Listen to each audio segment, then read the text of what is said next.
Hey, what's up? This is Delio coming to you another tutorial on this series, following through a little bit of a late upload, but I'm still doing this anyway.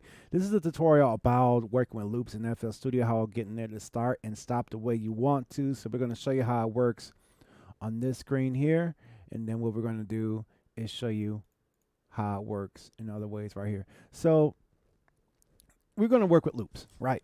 Basic thing with loops. So I got a loop here. It's working. I got the tempo synced up to the loop because the loop is saying it's 160. This loop came from Splice, in case you wonder where it came from.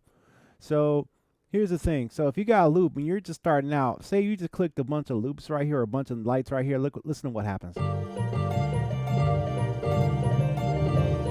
Hear that overlap? So one thing you want to do to make sure to keep that clean is you hit the cut itself. So you right click right here, then hit cut itself, right? Right? So that's one way to do it. So, and then if you wanted to kind of repeat every 8 steps, you can do one of these by hitting right click, fill each 8 steps right there.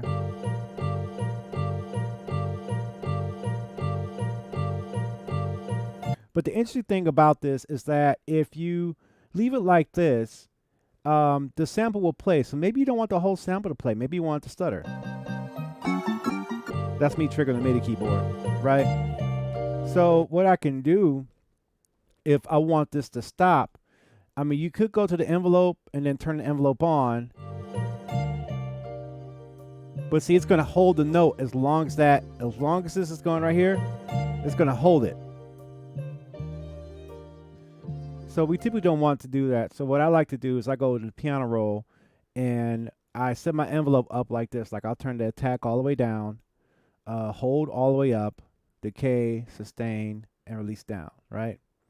And what happens there is now I want to get into making it sort of like stutter or make it stop when I want to. So I unclick there. I know I'm in right here, C5. So now if I use this, it's going to stop. Like I'll play it for you. Hear that? So I can let it start right there.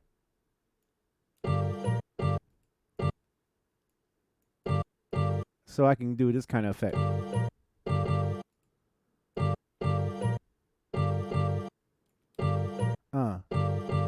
Yeah. Hear that different right there? Now, if I try to do that, and I'll duplicate this, I'll clone it, right click, clone. Now, if I try to do that again, listen to the difference here. I got that there.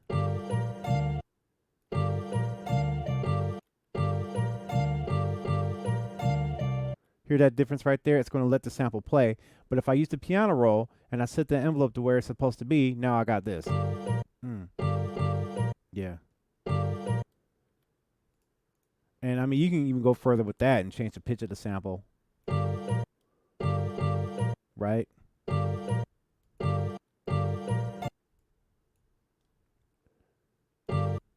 Let that ride right there. So now when it plays through, we get that little bit of a pitch change.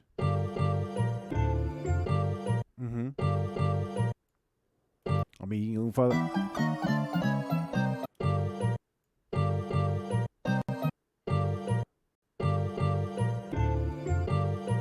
You can play with it like that. So those are the simple things you can do with that. And again, you just got to adjust that volume. Make sure it's enabled with that enable button right there. If you don't have that enabled, it's not going to matter. So if I turn the envelope off, it's going to treat it just like it is on this step record right here, on this step pattern sequencer right here. But if I turn the envelope on,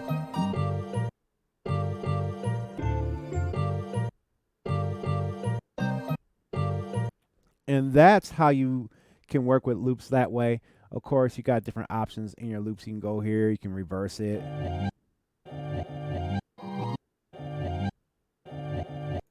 You got different filter patterns right there. You can change the filter. You got some different filters right there if you want to change that. But this is about working with loops with FL Studio. So I hope that helps you out. If you got any kind of other ideas or questions about FL Studio or MPC, let me know in the comments below. Make sure you like, comment, subscribe. Going to be putting all kinds of content on here and following up on the series. So I'll see you tomorrow for the next video. I'm out. I hope this tutorial helped you out. Peace. I'm gone.